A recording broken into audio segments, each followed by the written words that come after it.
जी नमस्ते, प्रणाम। कैसे हैं आप लोग?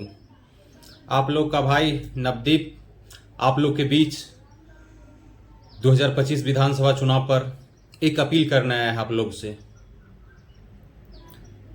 कहा गया है कि राजनीति में युवाओं का जोश और बुजुर्गों का होश होना काफ़ी ज़रूरी होता है। तो चलिए 2025 विधानसभा चुनाव पे मैं कुछ कहना चाहता हूँ कि आप लोग पूरे प्रदेशवासी जो बिहारवासी हैं वो अपना बहुमूल्य और कीमती वोट ऐसे उम्मीदवार को दे जो आपके बच्चों को भविष्य के लिए सोचता हो, जो रोजगार पे बात करता हो, जो पलायन पे बात करता हो, जो गरीबी पे बात करता हो, जो हमारे दर्द को समझता हो, जो जात पात पे बात ना करता हो, जो धर्म पे बात नहीं करता हो, जो सिर्फ हम लोगों के मूलभूत सुविधाएं हैं, जो बुनियादी मुद्दे हैं उस पे बात करता हो। तो इस विधानसभा चुनाव में जो पहला चरण 6 नवंबर को और दूसरा चरण 11 नवंबर को होने वाला है, तो हाथ जोड़कर मैं पूरे बिहार वासियों से अपील करता हूं कि अपने अपने क्षेत्र में ऐसे उम्मीदवार को जिताएं जो एक नई सरकार का गठन कराए और हम लोग को जाति धर्म बहुत बढ़ चुके हम लोग आपस में, जाति के नाम पे, धर्म के नाम पे। लेकिन ये चुनाव जो है करो और मरो की स्थिति वाली है हम युवाओं के लिए कि हमें क्या चाहिए। ना हमें कोई जाति से मतलब है, ना हमें कोई धर्म से मतलब है, हमें तो मतलब है रोजगार से। जो हमारी सरकार रोजगार देगी, जो पलायन रोकेगी, जो हम लोग के जो मूलभूत सुविधाएं हैं, जो बुनियादी जरूरत है, शिक्षा, स्वास्थ्य और रोजगार, उसका जो बात करता हो, वो सरकार हम लोग को नहीं चाहिए जो सिर्फ जात के नाम पे वोट लेता हो, धर्म के नाम पे हम लोग को बांटता हो और हिंदू खतरे में है उसका डर दिखाता हो। वैसी सरकार हम लोग को नहीं चाहिए। हम लोग को वैसी सरकार चाहिए जो हम लोगों की बात करता हो, हम युवाओं के बारे में सोचता हो। तो मैं आप लोग से एक अपील करना चाहता हूं कि पूरे बिहार में आप कहीं भी घूम लीजिए, सिर्फ हमारे माननीय तेजस्वी यादव जी ही हैं, एक है ऐसे नेता हैं जो पहले भी सिर्फ दवाई, कमाई, सिंचाई, सुनवाई, करवाई और रोजगार की बात करते आए हैं। उसके अलावा और भी कोई नेता नहीं है जो दवाई, कमाई, सिंचाई, करवाई, सुनवाई की और रोजगार की बात करता हो या पलायन पर बात बोलता हो। वो सिर्फ क्या बोलेंगे, वो आपको सिर्फ जंगल राज का डर दिखाएंगे। वो जंगल राज जिसका कोई औचित्य ही नहीं है चर्चा करना। अरे आपको भी 20 साल मौका मिला, आपने क्या किया? आप अपना रिपोर्ट कार्ड दीजिए ना। आप अपना रिपोर्ट कार्ड के अनुसार जो है आप जनता के बीच में आइए, उसके अनुसार आप वोट मांगिए। ना कि जो 20 साल पहले जो सरकार थी उसका डर दिखाकर आप अपना चुनाव का फसल काट रहे हैं। थोड़ी सी लाज शर्म है, थोड़ी सी लज्जा है? नहीं है।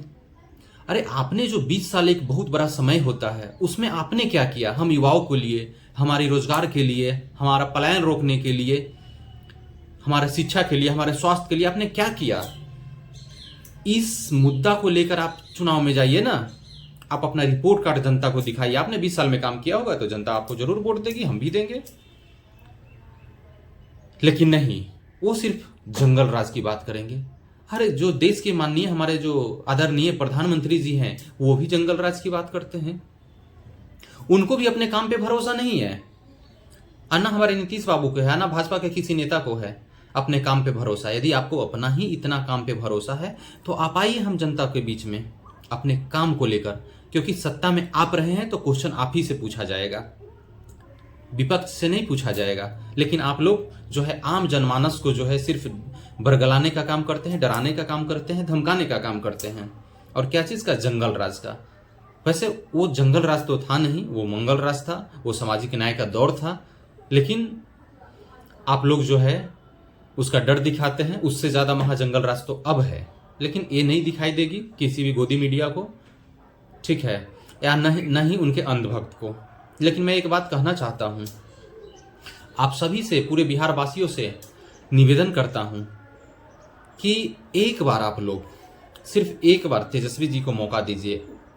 उन्होंने जो वादा किया है, जो अपना मैनिफेस्टो जारी किए हैं, उसमें जो है अपना रोजगार पे बात की है कि हर वो घर जिसमें एक सरकारी नौकरी देने का हम काम करेंगे, जो भी संविदा कर्मी है उसको हम स्थायी करने का काम करेंगे, और जीविका दीदियों को भी सरकारी नौकरी देने का काम करेंगे। तो ये न हुई मुद्दे की बात। और लेकिन जो अभी भाजपा वाले जो अपना मैनिफेस्टो जारी की है, मात्र 26 सेकंड में उनका जो है मैनिफेस्टो का जो प्रेस के सामने जो है खत्म हो गया। नीतीश जी, हमारे जो माननीय मुख्यमंत्री, उनको बोलने का मौका तक नहीं दिया गया। लेकिन तेजस्वी जी क्या बोले हैं कि वो मेरा मैनिफेस्टो कोई मैं वादा नहीं कर रहा हूं, कोई चुनावी जुमला नहीं है, वो जो मेरा प्रण है, अब प्रण प्राण देकर भी पूरा किया जाता है। उन्होंने ऐसा कहा है, एक बार उन पे भरोसा कीजिए। ठीक है, यदि नहीं करेंगे वो काम सत्ता में आने के बाद, यही नवदीप कुमार उनका पुरजोर विरोध करने का काम करेंगे, और आप लोग से भी अपील करेंगे कि दोबारा उनको सत्ता में किसी भी कीमत पे नहीं आने देना है। एक बार ही ना, दोबारा तो फिर उनको हम आम जनमानस के बीच में आना ही होगा ना चुनाव में। तो क्यों ना एक बार उन पे हम भरोसा कर ले, एक बार ट्रस्ट कर ले, एक बार विश्वास कर ले। नहीं काम करेंगे, दोबारा उनको हम सत्ता से उखाड़ फेंकेंगे। क्योंकि कहा भी गया है कि यदि रोटी को आप तवे पर ज्यादा देर तक रखेंगे, नहीं पलटेंगे तो जल जाएगी। वैसा ही यदि सत्ता को लंबे समय तक आप रखेंगे, उसको नहीं हटाएंगे, तो वो तानाशाह हो जाएगी। जो आज हमारा जो है बिहार सरकार जो है तानाशाह हो चुकी है। वो रोजगार मांगने वाले विद्यार्थियों, हम युवाओं पर रोजगार के बदले लाठियों की बरसात करती है। क्या हम लोग उनका लाठी खाने के लिए उनको वोट दिए थे? नहीं ना। तो वो लाठी को भूलना नहीं है। जो गांधी मैदान में कारगिल चौक पे हम लोग लाठी खाए हैं, उसको भूलना नहीं है। उसको वोट के चोट के माध्यम से इतना दूर तक उसको आवाज पहुंचाना है कि सत्ता ही उनका उखड़ फेंके, और नई सरकार आए और हमारे दर्द को, दुख को समझे, और हम युवाओं को रोजगार देने का काम करे, सरकारी नौकरी देने का काम करे। झांसे में नहीं आना है, जात में भी नहीं बंटना है, धर्म में भी नहीं बंटना है। बहुत हो चुका जात धर्म की राजनीति, क्योंकि उनके पास कोई मुद्दा नहीं है। वो सिर्फ जंगल राज का डर दिखाएंगे, वो सिर्फ हिंदू मुस्लिम करेंगे, लेकिन कभी मुद्दों की बात नहीं करेंगे। मैं उनसे भी कहना चाहता हूं, आप ही अपना मैनिफेस्टो जारी कीजिए ना, हम युवाओं को रोजगार देने का बात कीजिए ना, सरकारी नौकरी देने का बात कीजिए ना। हम आप ही के साथ रहेंगे, आपको वोट देंगे। लेकिन नहीं, आपको 20 साल सत्ता मिली, लेकिन आपने बहुत मौका मिला कर गुजरने का, लेकिन कुछ नहीं किए हम युवाओं के लिए। इसलिए अब आप पे हमको कोई भरोसा नहीं है। तो पूरे बिहार वासियों से मेरा निवेदन है, विनती है कि आप लोग अपने भविष्य के लिए, अपने बच्चों के भविष्य के लिए, अपनी नई बिहार बनाने के लिए, ताकि हम लोग को बाहर जाकर गाली ना सुनना पड़े, उसके लिए जितने भी महागठबंधन के प्रत्याशी हैं पूरे बिहार में, चाहे वो किसी भी पार्टी से हों, उनको आप लोग अपना कीमती वोट देकर विजय बनाने का काम करें। क्योंकि जब वो जीतेंगे तो जो बिहार विधानसभा में 123 सीट का जो जादुई आंकड़ा है, वो हमारे महागठबंधन जो पूरा करेंगे, तभी हमारे माननीय तेजस्वी यादव जी सत्ता में आएंगे, और हम युवाओं की रोजगार देने का, सरकारी नौकरी देने का, पलायन रोकने का, दवाई करवाई, सुनवाई, सिंचाई की बात करेंगे। और वो करेंगे क्योंकि वो सीधे बोले हैं। हम उनका एक देख रहे थे प्रेस कॉन्फ्रेंस, उसमें जो एक मीडिया वाले भाई साहब है, वो पूछे कि आपने जो वादा किया है वो कैसे पूरा करेंगे, तो उन्होंने बोला कि मैंने वो वादा नहीं किया, मैंने प्रण लिया है। अब प्रण जो है प्राण देकर भी पूरा किया जाता है, और वो भी बोले कि यदि नहीं पूरा करेंगे अगला बार हमें सत्ता से दूर कर दीजिए। तो एक बार आप लोग उनको मौका जरूर दे, जाति धर्म से उठकर। हम अपने पूरे बिहार वासियों से हाथ जोड़कर प्रार्थना करते हैं, विनती करते हैं, निवेदन करते हैं कि दीपावली और छठ महापर्व बीत चुका है और लोकतंत्र का महापर्व आ चुका है। और ये लोकतंत्र का महापर्व हर 5 साल में मात्र एक बार आती है, जो हम आम जनमानस को अपने हक, हुकूक और अधिकारों के लिए सरकार को चुनने का मौका मिलता है। क्योंकि एक गलती आपके पूरे 5 साल बर्बाद कर देंगे, हमारे बच्चों के भविष्य बर्बाद कर देंगे। इसलिए लोकतंत्र के इस महापर्व जो 6 नवंबर को वोट डाले जाएंगे और 11 नवंबर को द्वितीय चरण का वोट डाले जाएंगे, उसमें किसी भी प्रकार का आप लोग गलती ना करें। अपने लिए, अपने बच्चों के भविष्य के लिए जरूर है जो सही जो कैंडिडेट है, महागठबंधन के जो प्रत्याशी है, उनको जिताने का काम करे, ताकि हमारे तेजस्वी जी मुख्यमंत्री बने और हम लोग के जो दर्द है हम युवाओं का वो समझें। इसलिए इस लोकतंत्र की पर्व में इस बार किसी के बहकावे में नहीं आना है, ना कोई गलती करना है। तो फिर हम हाथ जोड़कर विनती करते हैं, भूलना नहीं है, जात में धर्म में बंटना नहीं है मेरे दोस्तों, मेरे भाई बंधु मित्रों।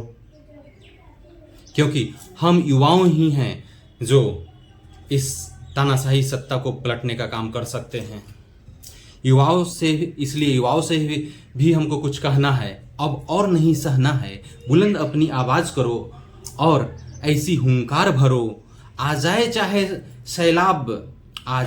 सैलाब, अब रुकना नहीं, झुकना नहीं है।